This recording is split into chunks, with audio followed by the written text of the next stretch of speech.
Terima kasih. Assalamualaikum warahmatullahi wabarakatuh. Yang saya hormati Profesor Dr. Harto, ahli pertanahan dari UNS. Kalau salah mungkin diralat tadi Pak. Dan selamat datang Bu Kakantah atau Kepala BPN Cirebon Kota, Bu Ruminah, beserta jajaran, dan juga rekan-rekan jajaran Daop 3 Cirebon yang hadir sore ini. Terima kasih hari ini, alhamdulillah kita menyelenggarakan, oh ya juga yang saya hormati juga rekan-rekan media yang kebetulan bisa hadir sore ini, serta tim dari RCTV dan band apa ya Mas? Meteor. Wah, Meteor nih. Dari planet. Selamat datang, sesuai ini kita mendatangkan dari berbagai penjuru, berbagai institusi, kita bergabung sore ini, siang menjelang sore di Stasiun Cirebon, wilayah Daop 3 Cirebon. Agenda kita seperti disampaikan MC Mbak Wulan tadi, kita bertukar pikiran, sharing tentang aset tanah di atau lahan yang bersinggungan atau juga di wilayah Daop 3 Cirebon PT Kereta Api Indonesia yang kita ketahui cukup luas dan menyebar di beberapa kabupaten kota, 7 kabupaten kota di wilayah Cirebon, Jawa Barat, Jawa Tengah, sebagian, mulai dari Tanjung Rasa sampai Brebes, dan ke arah selatan sampai Songgom, dan yang lintas non-aktif Kadipaten, juga ke arah pelabuhan yang dalam kota Cirebon. Sekali lagi saya ucapkan terima kasih kehadirannya, dan kita selanjutnya langsung ke Bapak narasumber dan Ibu untuk kita dengarkan, kita tambah wawasan hari ini. Demikian, mohon maaf bila ada khilaf. Assalamualaikum warahmatullahi wabarakatuh.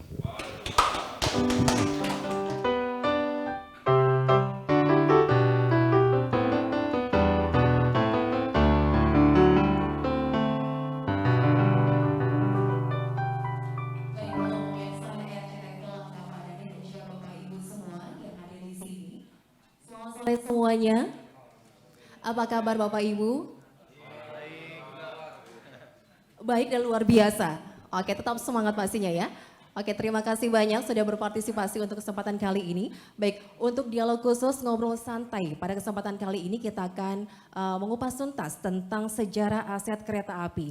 Untuk narasumber kita yang sudah hadir di sini, pemirsa CTV, saya perkenalkan, di sini hadir Bapak Dr. Harto Juwono M.Hum, selaku staf pengajar di Prodi Sejarah Fakultas Ilmu Budaya Universitas 11 Maret Surakarta, dan beliau ini juga seorang peneliti sejarah kereta api. Luar biasa, boleh tepuk tangannya dong untuk Bapak Harto. Iya, kemudian hadir juga di sini ada Ibu Rumina SSI Master of Engineering selaku Kepala Badan Pertanahan BPN Kota Cirebon. Apa kabar Ibu? Alhamdulillah, boleh tepuk tangannya Bapak Ibu semua.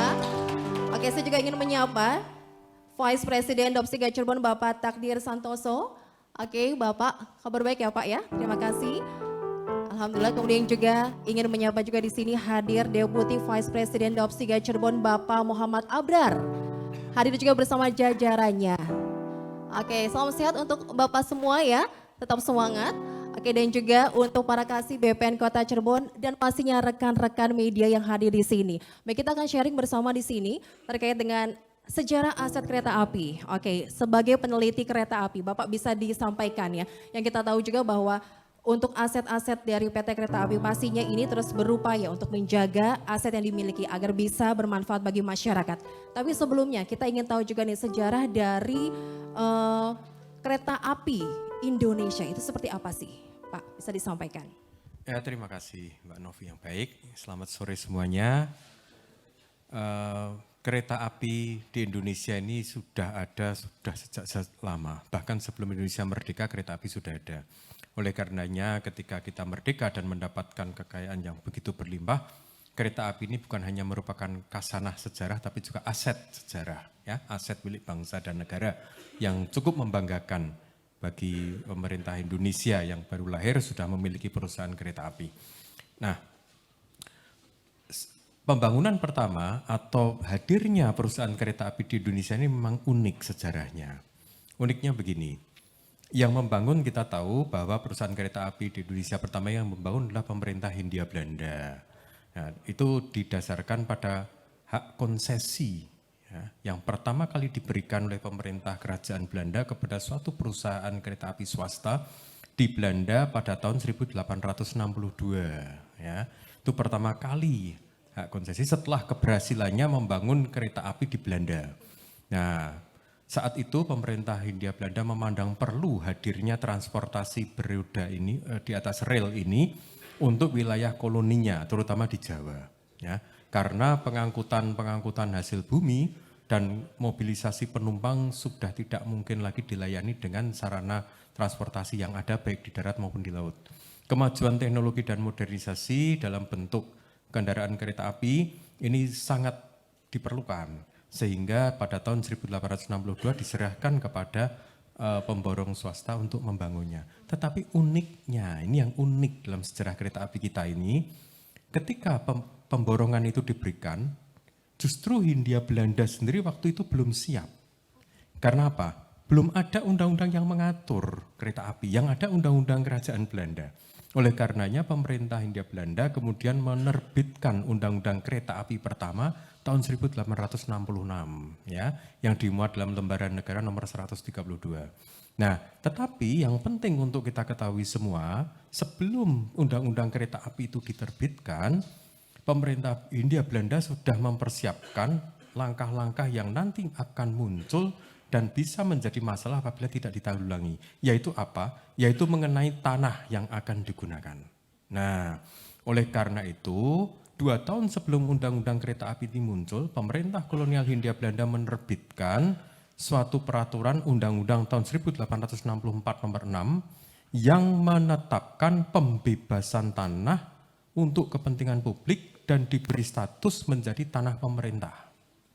Nah, tanah pemerintah atau government ground inilah yang nanti menjadi modal dasar pembangunan jalan kereta api. Sehingga ketika perusahaan kereta api yang tadi tahun 1862 ini memperoleh konsesi dan datang ke sini mulai membangun tahun 1867, itu sudah siap dengan diberikan tanah-tanah pemerintah. Dengan catatan apa? Tanah-tanah itu sudah dibebaskan dan menjadi milik pemerintah. Oleh karena itu sejak tahun 1867 mulai muncul peta-peta tanah ya, yang ada dibuat berdasarkan surat ukur dan kemudian berkelanjutan ditandatangani juga oleh Kepala Dinas Pertanahan waktu itu yang namanya Kadaster. Oke, tahun awal itu tahun 1862.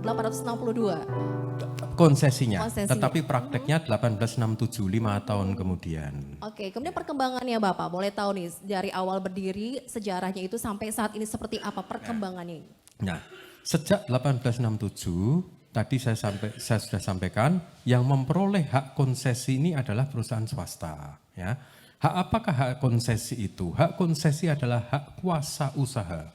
Jadi kalau perusahaan swasta pertama yang diberi hak konsesi tahun 1862 yaitu yang namanya perusahaan NISM, Nederlands Indische Spoorwegmaatschappij, itu diberi hak untuk membangun 2 jalur.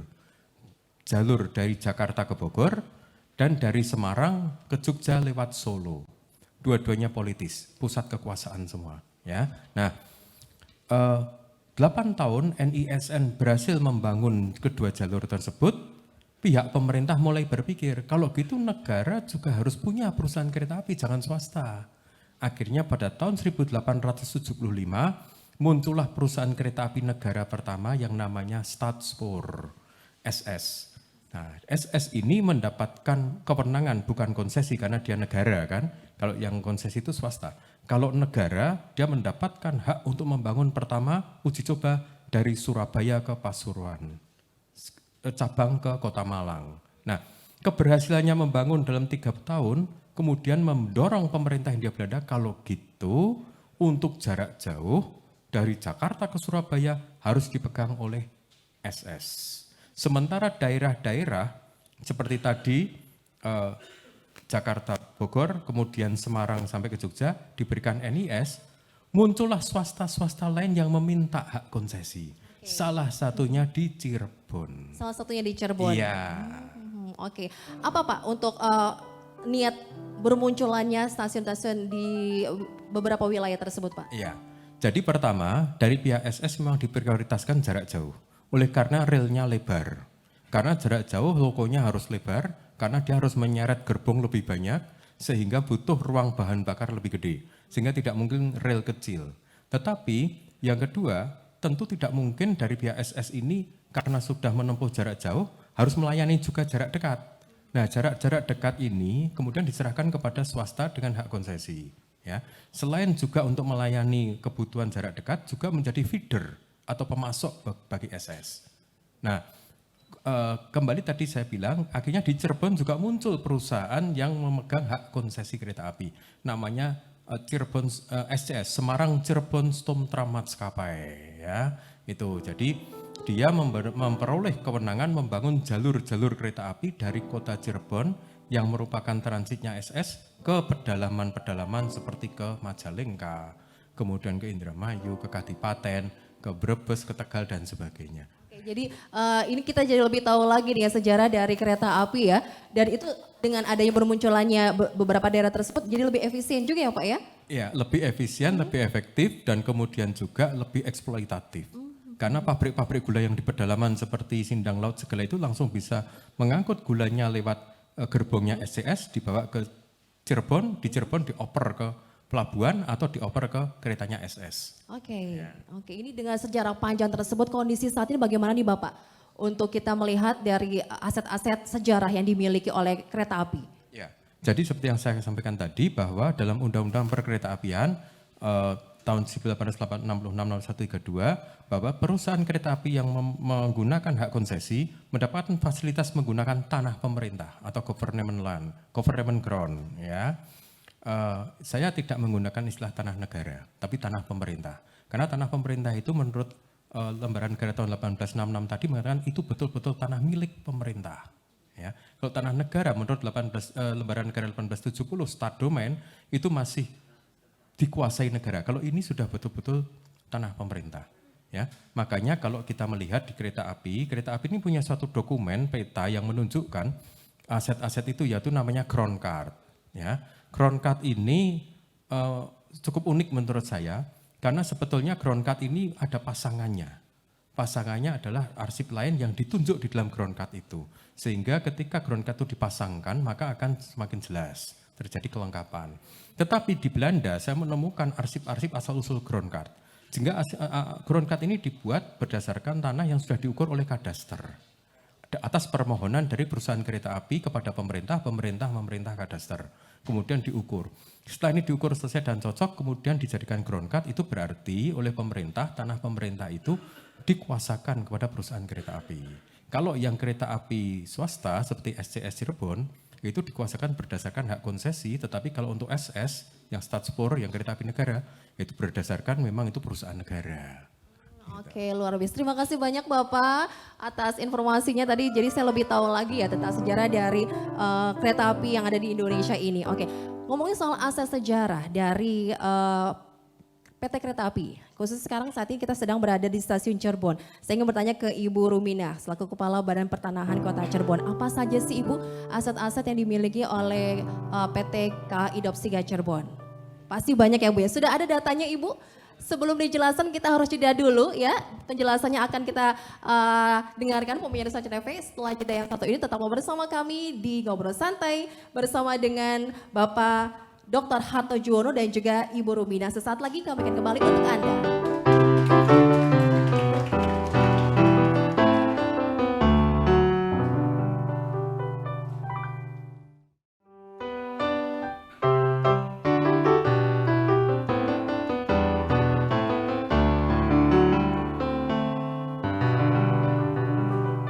Masih berada di stasiun Cirebon, pemirsa CTV, dialog khusus ngobrol santai terkait sejarah aset kereta api Dan juga pastinya masih bersama dengan narasumber kita ada Pak Harto dan juga Ibu Rumina, dan juga pasti terima kasih banyak untuk rekan-rekan dari Daus 3 Cirebon dan juga dari BPN Kota Cirebon yang sudah hadir dan rekan-rekan wartawan yang ada di sini.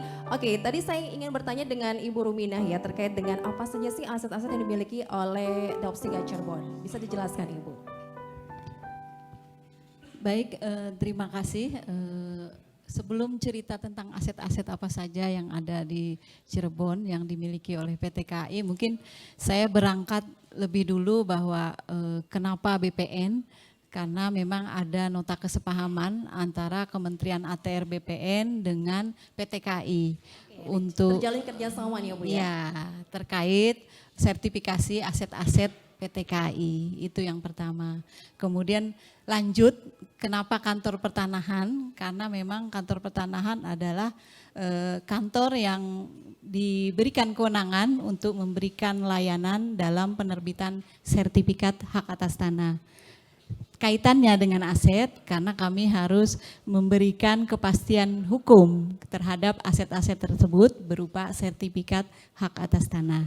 Mungkin seperti itu. Kaitannya dengan di Cirebon, aset-aset PT KAI yang ada di data kami itu memang ada yang sudah terdaftar dan memang ada beberapa yang belum terdaftar. Nah, yang terdaftar ini memang sudah berbentuk sertifikat berupa hak pakai. Sudah terdaftar? Berapa banyak itu Bu? Berapa Yang sudah terdaftar ini sekitar 79% dari seluruh aset PT KAI. Yaitu kalau di data kami ada 13 sertifikat hak pakai. Tapi memang masih atas nama Departemen Perhubungan, CQ, PJKA itu. Jadi sisanya? Sisanya 21% ini memang belum terdaftar, tapi kami sudah berkoordinasi, PT KAI juga sudah berkoordinasi dengan kami berupa ground card. Jadi seperti itu. Nanti ke depannya kami harapkan ya PT KAI segera melengkapi berkas-berkas untuk mendaftarkan aset-asetnya biar semua terdaftar. Dan Seperti sisanya itu. itu ya Bu ya? Ya, Kembali seperti lagi itu. kepada PT KAI-nya. Ya. Siap. Bagaimana Ibu untuk yang data-data yang dimiliki Ibu dari 79% tersebut ini seperti apa sih Bu kondisinya? Mungkin saya cerita dulu ya tadi yang sudah terdaftar berupa 13 hak pakai itu memang intinya baik yang sudah terdaftar maupun yang belum terdaftar kondisi fisiknya mungkin bisa saya bagi 3 ya. Yang pertama itu berupa rel aktif, yang kedua berupa rel non-aktif, yang ketiga memang non-rel. Jadi berupa perumahan ya, ada satu perumahan. Nah kondisi di lapangan ini baik yang sudah terdaftar maupun yang belum terdaftar itu ada beberapa yang dikuasai oleh masyarakat. Nah ini mungkin yang menjadi permintaan kami kepada PT KAI sebenarnya untuk mengamankan aset-asetnya. Artinya kami mendaftarkan haknya dengan memberikan sertifikat, tetapi ada beberapa kewajiban dari pemegang hak, yaitu tentunya menguasai tanahnya, gitu, menguasai asetnya, memanfaatkannya dan juga menjaga tanda-tanda batasnya. Artinya tentunya dengan memanfaatkan itu bisa dieliminir penguasaan-penguasaan oleh pihak lain. Oke, itu kewajiban-kewajiban yang harus dilakukan ya Bu ya dari PT KAI. Oke, dan itu juga cara untuk bisa menjaga aset. Betul sekali. Selain mendaftarkan, kami kan istilahnya kalau istilah dengan memberikan BPKB ya, tentunya mobilnya itu harus yang Hamanin yang punya. Nah seperti itulah analoginya, Mbak. Oke, Bu, kondisi saat ini ya Bu ya dengan masih tersisa sekian persen tersebut ini, apa ada kendala yang dihadapi Bu? Kendala yang dihadapi memang untuk persyaratan penerbitan sertifikat itu memang kondisinya harus clean and clear. Clean and clear. Ya, itu yang pertama. Artinya clean dalam arti seluruh aspek yuridisnya sudah terpenuhi. Artinya syarat-syaratnya terkait kepemilikan sudah bisa dipenuhi oleh PT KAI. Kemudian clear artinya di lapangan itu tentunya harus dikuasai oleh PT KAI, tidak ada penguasaan-penguasaan oleh pihak lain. kemudian tidak ada klaim dan sengketa konflik dengan pihak lain. Itu nanti akan menimbulkan permasalahan baru ya Bu ya? Benar sekali. Jadi kami memang artinya selain yang sudah kita terbitkan sertifikat, itu tentu harus diamankan oleh pemegang aset. Yang belum pun kami harus bisa yakin untuk menerbitkan sertifikat itu di lapangan sudah harus clean and clear. Oke, tidak seperti sulit itu. kan Bu untuk bisa memprosesnya Bu, prosedur ya? Kalau prosedur kami sesuai SOP ya, sudah sangat jelas, artinya bukti-bukti penguasaannya diberikan ke kami, tentunya di lapangan akan kami cross check lah di lapangan posisinya seperti apa. Petugas ukur kami akan turun, nanti akan mengukur berapa luasan yang dimohon oleh PT KAI, kemudian nanti panitia A juga akan cross check juga di lapangan apakah tidak ada sengketa, ada klaim-klaim lain dan penguasaan fisik di lapangan memang benar-benar dikuasai oleh PT KAI. Mungkin sebagai informasi tadi kan kami sebutkan bahwa hak pakai itu masih atas nama Departemen Perhubungan ya Pak ya, CQ PJKA. Nah ini mungkin kami menyarankan untuk segera diproses ganti namanya. Jadi dengan melengkapi beberapa persyaratan, sebenarnya ganti nama itu mudah. Karena kami itu sebenarnya tinggal mencoret atas nama Departemen Perhubungan dengan mengganti dengan nama PT KAI. Tetapi nanti prosesnya ada pengukuran kembali ya Pak, ini kasih saya Cross check kembali Bu. Ya, di cross check kondisi fisik di lapangan dengan ini kan pemilahan mana-mana yang menjadi asetnya PT KAI, mana-mana yang nanti akan menjadi asetnya Departemen Perhubungan, tentunya kami harus punya itu, artinya daftar asetnya. Jadi sebagai dasar bagi kami untuk mengganti nama kepemilikan dari Departemen Perhubungan PJK ke PT KAI. Sejauh ini koordinasi yang dilakukan, jalinan kerjasamanya lancar kan Ibu? Alhamdulillah lancar, teman-teman dari PT KAI sudah beberapa kali sebenarnya ke kami, juga sudah memberikan data-data selain tadi yang sudah terdaftar ya, sertifikat-sertifikat, memang kami juga punya arsipnya berupa buku tanah di kantor petanahan. PT KAI juga memberikan kami data ground card yang tadi diceritakan oleh Prof. Harto bahwa sudah terpetakan ya. Nah itu sudah terpetakan secara kadastral, tetapi memang tentunya kami harus memposisikan kembali ground card tersebut dengan penunjukan, karena syaratnya untuk diukur adalah penunjukan batas oleh pemegang hak, oleh pemilik. Jadi nanti PT KAI tentunya kami minta untuk menunjukkan batas-batas dari aset-aset yang belum terdaftar tersebut. Pentingnya menjaga aset, apalagi ini sejarah aset dari kereta api itu sangat punya historis sendiri ya. Nah, sebagai peneliti bagaimana nih Pak Harto untuk kita agar bisa menjaga aset yang dimiliki? Kalau dari aspek historis tentu kita kan harus melacak asal-usul aset itu dulu. Nah, asal-usul aset itu apa? Ini bukan hanya masalah aset ya, tetapi kalau kita bicara historis itu ada 4 syarat. Syarat pertama kita harus tahu secara utuh. Jangan kita melihat sejarah itu sepotong-sepotong. Nanti akan interpretasinya berbeda. Ya, utuh.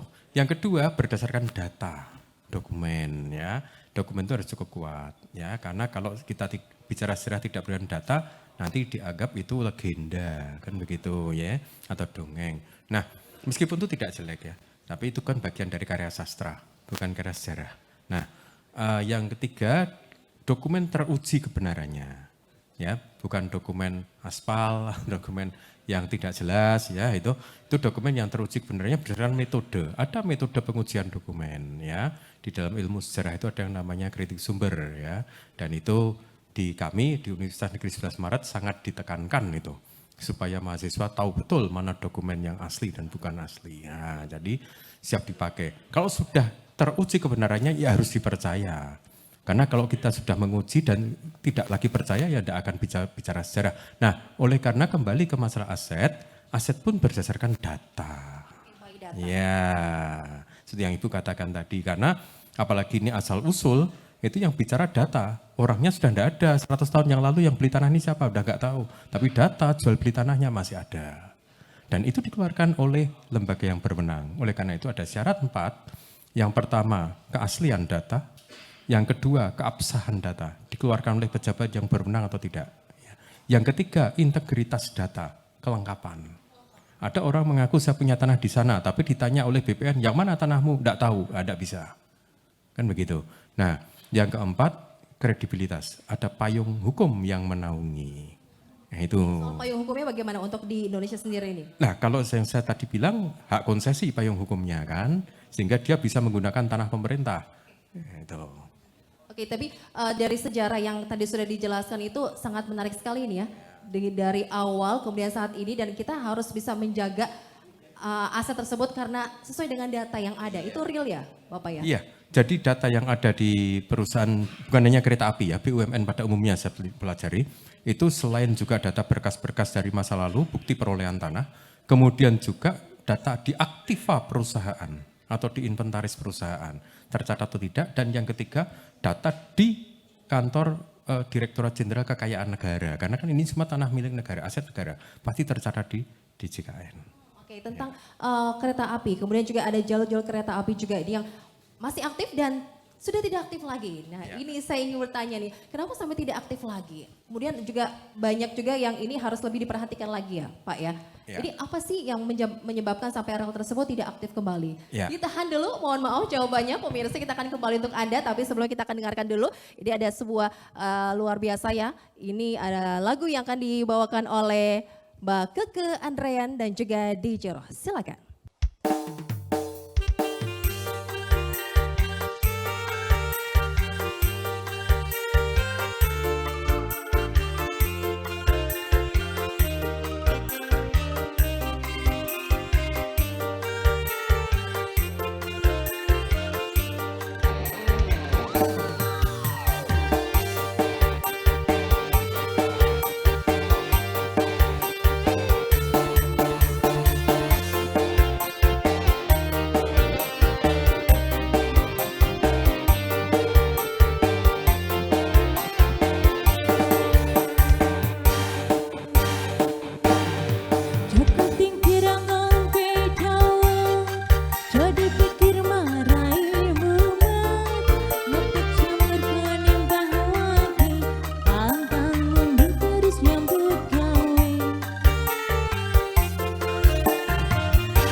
Dialog khusus ngobrol santai terkait sejarah aset kereta api. Kembali untuk Anda pemirsa CTV dan masih berada di stasiun Cirebon saat ini. Kita juga membuka kesempatan untuk teman-teman wartawan yang ingin bertanya kepada narasumber kita di sini. Dipersilakan untuk bisa bertanya kepada Pak Harto ataupun Ibu Rumina terkait dengan sejarah aset kereta api. Oke, sambil menunggu sudah ada teman-teman wartawan yang ingin bertanya. Kita menyambung kembali tadi pertanyaan saya yang sempat terpotong. Kita tahu jalur kereta api di Indonesia banyak yang masih aktif, tapi banyak pula yang sudah tidak bisa difungsikan kembali. Apa itu alasannya? Ya sebetulnya kalau itu urusan operasional PT KAI sendiri ya, karena penghentian atau non aktif itu kan tidak serentak. Tapi ada yang periode ini, ada yang periode ini, ada periode ini, itu kemungkinan perlu ditanyakan kepada kegunaannya oleh PT Kereta Api sendiri. Tetapi yang penting, banyaknya jalur-jalur yang ada di pedalaman itu, seperti yang saya sampaikan tadi adalah dampak dari dualisme kebijakan perkeretaapian zaman Hindia Belanda. Yaitu ada kereta api jarak jauh yang ditangani oleh kereta api negara, dan ada kereta api jarak dekat dan tram. Ya, jadi relnya itu macam-macam berbeda-beda. Oleh karena itu tergantung pada kebutuhan zaman. Pada zaman pemerintahan kolonial Hindia Belanda, karena pabrik gula sangat dominan, sampai ke kebun-kebun tebu perlu dibangun tram. Nah barangkali setelah itu terjadi perubahan ekologi, tidak lagi tebu yang dominan. Padi, jadi padi tidak perlu diekspor, kan begitu. Nah untuk yang jalur-jalur tadi, 3 macam tadi, akibatnya juga di satu kota bisa terdiri atas 2 atau 3 stasiun, ya. Karena kan lir-lirnya ini menyangkut ke operasional. Makanya kalau kita lihat di kota-kota besar itu ada lebih dari 1 stasiun.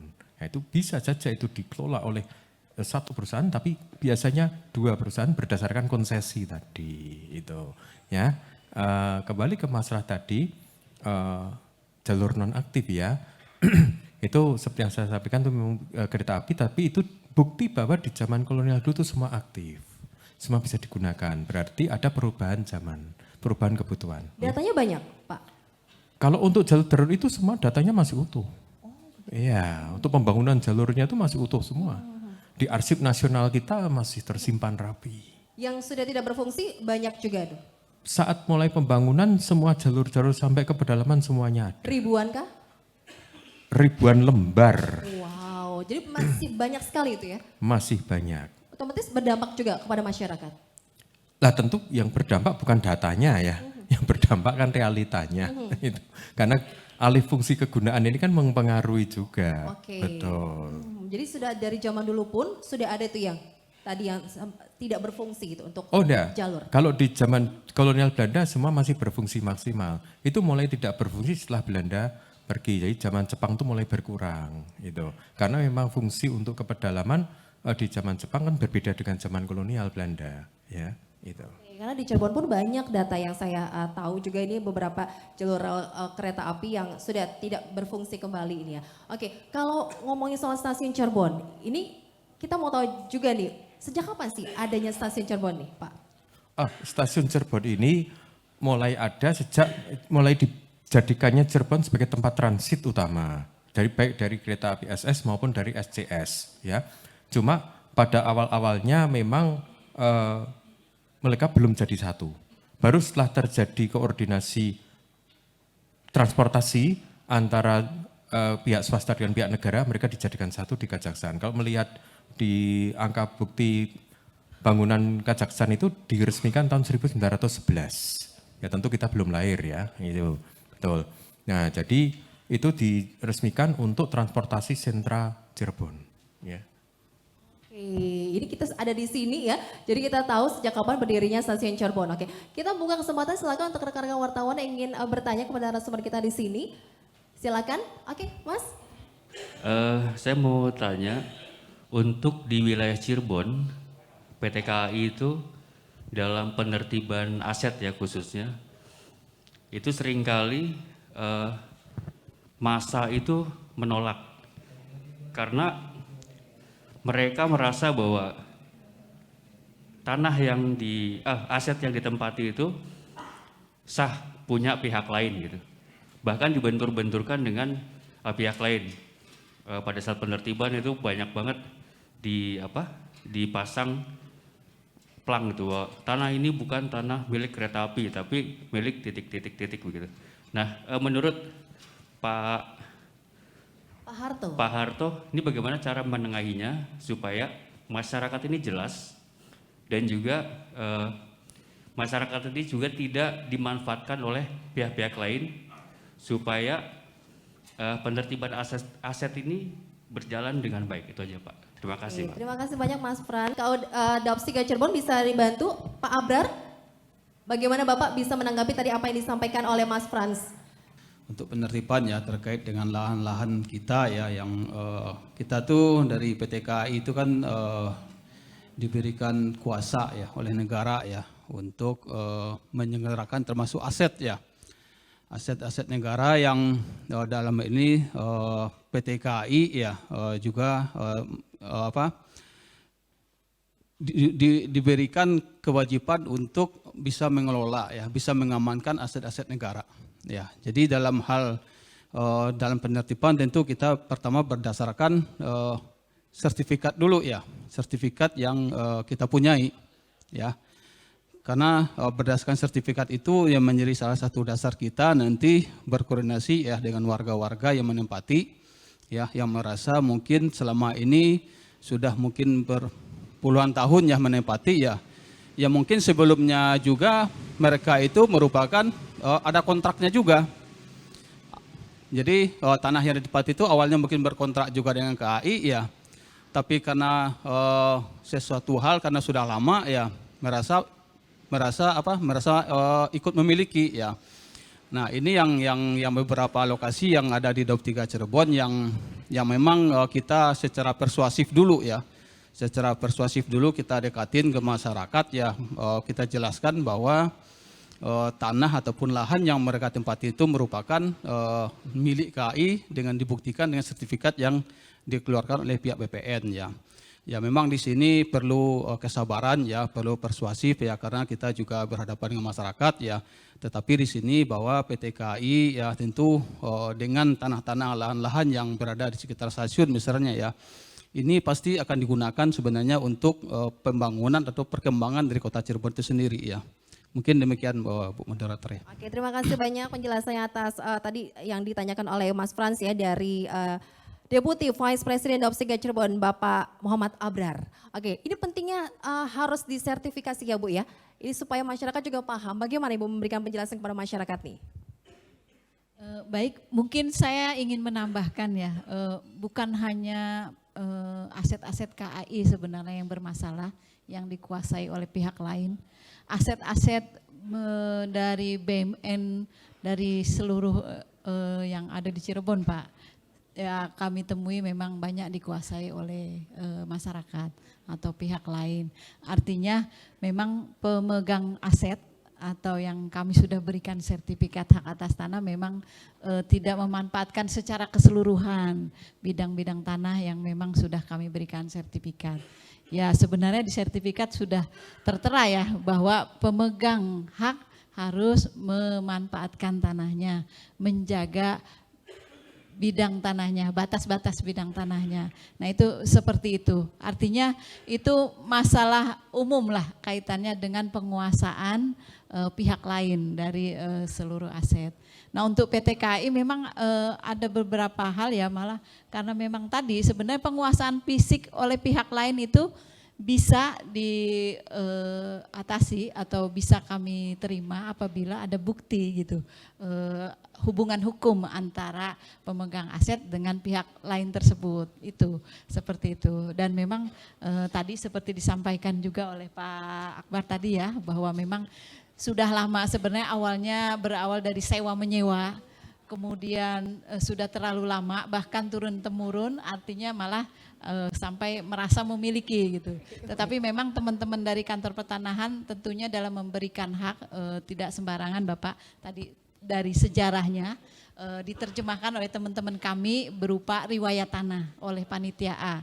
Jadi nanti panitia pemeriksaan tanah menggambarkan riwayat pemilikan dan penguasaan tanah tersebut. Oke, pentingnya sebuah data yang jelas ya Pak ya. Tadi Bapak sampaikan juga agar tidak sampai diklaim orang lain. Iya betul, jadi arti penting data itu ada dua Bu. Yang pertama adalah untuk pembuktian bahwa aset itu milik si A atau si B. Yang kedua untuk merangkai sampai sekarang. Ya, keterkaitan data atau kepemilikan aset oleh perusahaan-perusahaan kereta api Belanda dengan perusahaan kereta api yang sekarang itu bagaimana? Kan itu dibuktikan dengan data juga, ya, data yang sudah teruji, ya itu. Jadi sering saya mendengar dari teman-teman kereta api itu menyebut-nyebut bahwa aset mereka itu berasal dari warisan sebagian besar ya. Aset mereka itu berasal dari warisan SS dan VS. SS sudah jelas Staatspoor, kereta api negara. VS itu apa? Nah, perlu saya sampaikan di sini untuk penjelasan, Bu. VS atau Verenigde Spoor en Tram maskapai itu dibentuk bulan Juni tahun 1945. Jadi ketika Belanda itu sudah merdeka kembali, kemudian Ratu Belanda memanggil para kabinetnya, membicarakan dua hal, bagaimana kita membangun kembali negeri kita yang hancur karena perang. Yang kedua, bagaimana kita memulihkan kekuasaan kita di Indonesia. Nah, dalam program yang kedua, bagaimana memulihkan kekuasaan kita di Indonesia ini, semua infrastruktur, semuanya prasarana harus dikerahkan termasuk kereta api. Oleh karenanya, perusahaan-perusahaan kereta api swasta yang hancur, baik di Belanda maupun di Indonesia, dipanggil kembali direksinya, disatukan lagi, kalian akan saya bentuk lagi, saya akui kembali, tapi menjadi satu konsorsium karena mau saya pakai untuk program rekolonisasi, menjajah kembali Indonesia. Karena itu mereka kemudian dibentuk yang namanya VS. Iya, pada saat tahun 1946 awal datang ke sini, VS dan SS, VSS sudah jelas negara, VS diletakkan di bawah kepentingan perang untuk rekolonisasi. Sehingga antara tahun 46 sampai 49, VS itu berada di bawah militer Belanda. Ya, untuk pengangkutan di wilayah Belanda. Cuma kita tahu realita di lapangan periode itu sangat kacau. Ada wilayah yang dikuasai Republik, ada yang wilayah dikuasai Belanda. Sehingga kereta api ini bagaimana? Mana mungkin dari Cirebon ke Semarang, Pekalongannya di wilayah Republik, mau sampai sana bagaimana? Nah, akhirnya terjadi kesepakatan-kesepakatan untuk transportasi, oke tetap eksis, dan itu nanti setelah kita berdamai dengan Belanda, dalam suatu konferensi puncak yang disebut konferensi meja bundar, ya, tanggal 27 Desember tahun 49, di mana Belanda menyerahkan kedaulatannya kepada Indonesia, termasuk BUMN-nya, yaitu SS, sehingga SS kemudian diserahkan menjadi milik pemerintah Indonesia, termasuk utang-utangnya, ya, itu yang VS bagaimana? Nah, yang VS pun nanti akan diserahkan, cuma mereka masih masa konsesinya masih berlaku. Sehingga berdasarkan KMB, oke ini habis dulu, baru nanti kita ambil alih. Sehingga menurut keputusan Menteri Perhubungan tanggal 2 Januari 1950 nomor 6, dikatakan bahwa semua aset SS dan VS dilimpahkan menjadi milik Jawatan Kereta Api Republik Indonesia. Itulah cikal bakalnya. Oke, jadi kita tahu ya itu sudah berarti milik dari PT Kereta Api Indonesia, ya Pak. Oke, baik, kita kasih kesempatan lagi untuk rekan-rekan wartawan yang ingin bertanya. Silakan. Oke, silakan Mbak. Assalamualaikum warahmatullahi wabarakatuh. Pak, izin perkenalkan, nama saya Ayu Lestari dari ayocirebon.com. Mungkin sedikit cerita Pak, dulu itu ada jalur kereta menuju ke pelabuhan. Nah, bisa diceritain nggak Pak sejarah dari jalur kereta itu? Makasih. Oke, terima kasih Mbak Ayu. Oke, Ya, silakan. ya terima kasih. Oke, penjelasannya ditahan dulu Bapak. Oke, karena akan ada penjelasan yang lumayan panjang juga nih tentang jalur pelabuhan itu ya. Ini juga pertanyaan saya pemirsa, tapi kita harus jeda. Kita dengarkan dulu ada lagu yang sangat luar biasa yang dibawakan oleh Keke dan juga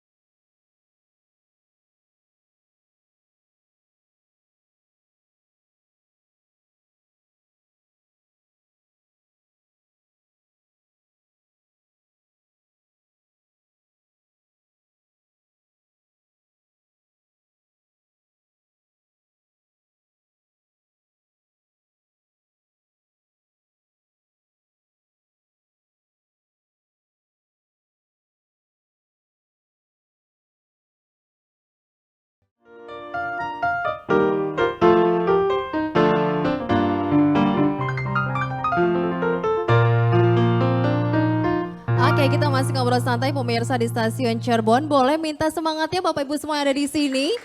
Oke, sambil santai, sambil juga mendengarkan informasi yang sudah disampaikan oleh narasumber kita. Oke, tadi ada yang bertanya bagaimana jalur menuju ke pelabuhan. Bagaimana nasibnya sekarang nih Pak?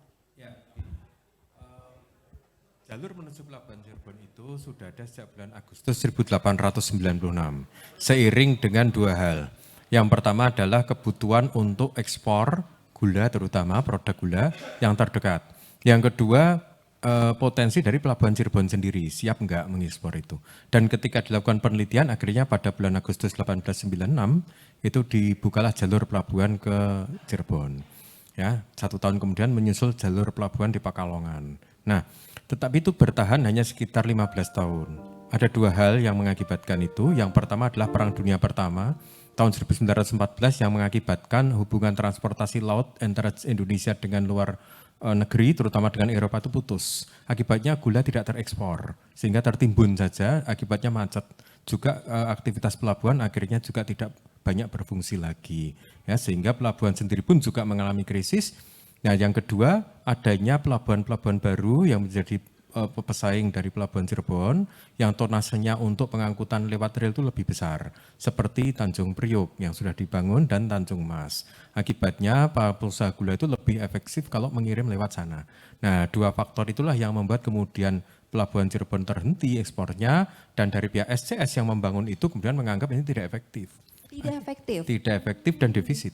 Akhirnya dihentikan dan kemudian dihilangkan. Hanya bertahan 15 tahun. Iya, sekitar tahun 1917 itu sudah tidak lagi berfungsi. Oke, sayang sekali ya Bapak ya. Ya. Tapi mungkin bisa ada inovasi-inovasi apa sih Pak yang Bapak bisa sampaikan ya agar kita benar-benar bisa memanfaatkan aset yang kita miliki ini Pak?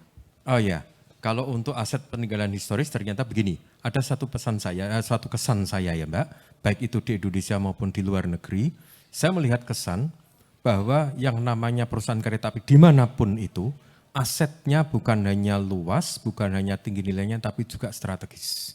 Tidak ada perusahaan kereta api punya tanah itu jauh di luar kota. Semuanya pasti di pusat-pusat perkotaan. Karena memang apa? Karena memang pembangunan jalur kereta api sepanjang sejarah itu selalu dikaitkan dengan morfologi kota, pertumbuhan dan perkembangan kota. Baik itu pemukiman, perdagangan, ekonomi maupun dan sebagainya. Sehingga moda transportasi ini akan sepanjang masa akan menjadi bernilai strategis. Oleh karena itu asetnya pun ikut strategis. Nah ini pesan dari Ibu tadi, betul dari pihak PT KAI menjaga itu karena nilainya ini. Ya, itu. Oke, jika ditemukan ada aset yang bermasalah, apa yang harus dilakukan nih Ibu? Kalau kami artinya kan tadi tugasnya itu adalah tugas dari pemegang aset gitu. Ketika aset-aset dikuasai oleh pihak lain tentunya akan menimbulkan permasalahan, konflik gitu. Nah, tetapi memang kami juga sedang memperbaiki ya pemetaan di kantor pertanahan kami, artinya adalah beberapa yang memang belum terpetakan secara lengkap. Nah ini kan membuka peluang sebenarnya untuk pihak lain memohon di atas tanah tersebut. Tetapi memang kami sudah mengusahakan, sudah berkoordinasi dengan PT KAI dengan meminta ground cut, data ground cut. Nah ini mungkin kami juga sangat berterima kasih Prof dengan buku sejarah kereta api Semarang Cirebon. Oke, ini ya bukunya ya. Kebetulan Ditulis sendiri oleh Pak Hartini ya. ya. Biasa sekali. Saya sudah diberikan tadi, sudah tanda tangan beliau. Oh, langsung oleh penulisnya nih ya. Mungkin bisa memberikan nuansa bagi teman-teman kami dalam melihat riwayat tanahnya, artinya sejarah perkeretaapian Semarang Cirebon itu menjadi ya persepsi lain lah ya Pak, tambahan bagi kami untuk mempelajari riwayat tanah apabila ada klaim-klaim dari masyarakat terhadap tanah-tanah yang ada di Cirebon ini. Oke, jika bermasalah ini kembali lagi ke PT KAI-nya ya. Ya. Kewajibannya harus penuhi terlebih dahulu begitu Bu? Tapi kami pun tentunya akan cross check dengan data kami. Tadi juga disampaikan oleh Prof bahwa ground cut itu ternyata tersambung dengan data yang ada di ANRI. Nah itu mungkin yang belum kita ketahui ya Pak Rinto ini, Kepala Seksi Sengketa Perkara Pak, yang seringkali menangani klaim-klaim masyarakat, konflik-konflik yang disampaikan oleh masyarakat yang ada di Kota Cirebon terkait aset. Oke, baiklah. Ada lagi kesempatan untuk rekan-rekan wartawan yang ingin bertanya? Kita kasih kesempatan lagi. Ada lagi? Oke, cukup. Baiklah. Mungkin saya ingin tahu nih statement closing dari dua narasumber kita. Dari Bapak dulu, apa yang ingin disampaikan dari tema kita, sejarah aset kereta api? Ya, terima kasih. Ini kesempatan bagus sekali buat dua pihak. Terutama yang hadir adalah rekan-rekan dari PT KAI sebagai bagian dari BUMN. Dan di sisi lain rekan-rekan dari BPN sebagai pelayan masyarakat yang sehari-harinya melayani masalah pertanahan. Dua-duanya ini sama punya kebutuhan, yaitu kebutuhan data. Dengan adanya data berpijak pada data yang sudah terpayungi legalitasnya, itu mereka akan terlindungi, ya, baik PT KAI untuk legalitas pengakuannya, legitimasinya maupun dari BPN untuk integrasinya. Nah, pesan saya adalah data harus dilengkapi selengkap-lengkapnya, ya. Jadi yang tadi disampaikan Ibu, ground cut ada pasangannya, pihak kereta api mencari pasangannya. Kemudian dari rekan-rekan BPN juga begitu, mohon data ini menjadi prioritas utama, ya, karena masih banyak yang harus kita kerjakan. Pengalaman saya, baik itu membantu BPN maupun BUMN, peta yang mereka gunakan itu hanya berhenti di peta. Padahal peta ini ada ilmunya untuk menginterpretasikan. Nah, namanya kartografi ya toh. Nah, ini coba kita melihat rekan-rekan BPN maupun PT KAI, melihat peta surat ukur tanah dengan oversea card udah beda. Belum lagi Pertamina punya sketch card, udah beda lagi. Kereta api punya ground card, lain lagi. Belum lagi rating card, lain lagi. Nah, ini punya ada ilmunya untuk analisis, tidak begitu saja kita lihat mentafsirkan, nanti setiap orang bisa. Padahal tidak seperti itu, ada metodenya. Nah, saya kira sebagai closing statement saya, baik dari BUMN maupun dari kereta api, mari kita tetap bekerja sama, meningkatkan kualitas kita, bekerja samalah dengan institusi pendidikan tinggi. Kami dari UNS siap membantu bila mereka mengadakan kerjasama. PT KAI sudah melakukan kerjasama dengan kami dan kami sudah banyak membantu mereka. Terima kasih. Kalau dari Ibu, apa yang ingin disampaikan sebagai penutup kita? Baik, kalau menurut saya sebenarnya sejarah itu jadi sangat penting di sini karena kami memang akan menerjemahkan ke dalam riwayat kepemilikan tanahnya, Pak. Selain tadi yang disampaikan oleh Bapak bahwa data itu harus lengkap, kalau kami selain lengkap itu harus sambung, harus runut. Jadi ada sambungnya dari data yang satu ke data yang lain sampai merujuk pada akhirnya bahwa pemegang haknya yang berhak adalah A atau B seperti itu. Jadi memang selain lengkap harus runut dan sambung. Begitu. Terima kasih banyak Ibu. Dari PT KAI Dapsika Cirebon ada yang ingin disampaikan sebagai penutup? Bapak? Silakan Pak Kadaops. Bisa dibantu mic-nya teman-teman?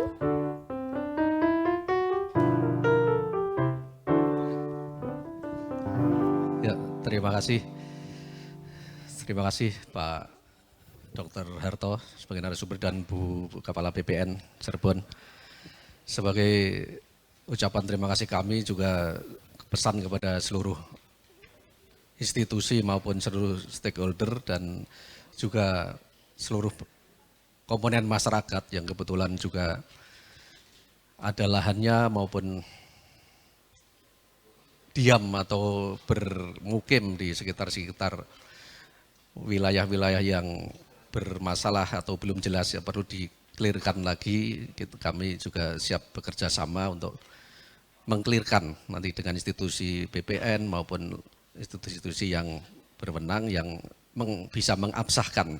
Jadi supaya masalah ini tidak berlarut-larut dan yang tinggal pun bisa nyaman, yang mengelola pun bisa lebih sesuai dengan legalitasnya. Demikian, terima kasih. Terima kasih banyak Bapak. Yang pasti pemirsa KAI terus melakukan berbagai upaya dalam mengamankan aset-aset perusahaan dari pihak-pihak yang tidak bertanggung jawab. Ini dengan menjaga aset yang dimiliki, KAI ikut andil dalam menjaga aset negara yang dapat digunakan untuk generasi penerus bangsa. Boleh tepuk tangannya semua Bapak Ibu yang ada di sini. Oke, kita sudah ada di penghujung acara. Terima kasih banyak untuk narasumber kita. Terima kasih untuk PT KAI Dapsika Cirebon, untuk BPN Kota Cirebon. Terima kasih rekan-rekan wartawan. Terima kasih banyak untuk DJ Ros dan juga Keke. Terima kasih banyak. Kita harus akhiri untuk dialog khusus hari ini. Pemirsa semoga bermanfaat. Senovia Aprilia pamit.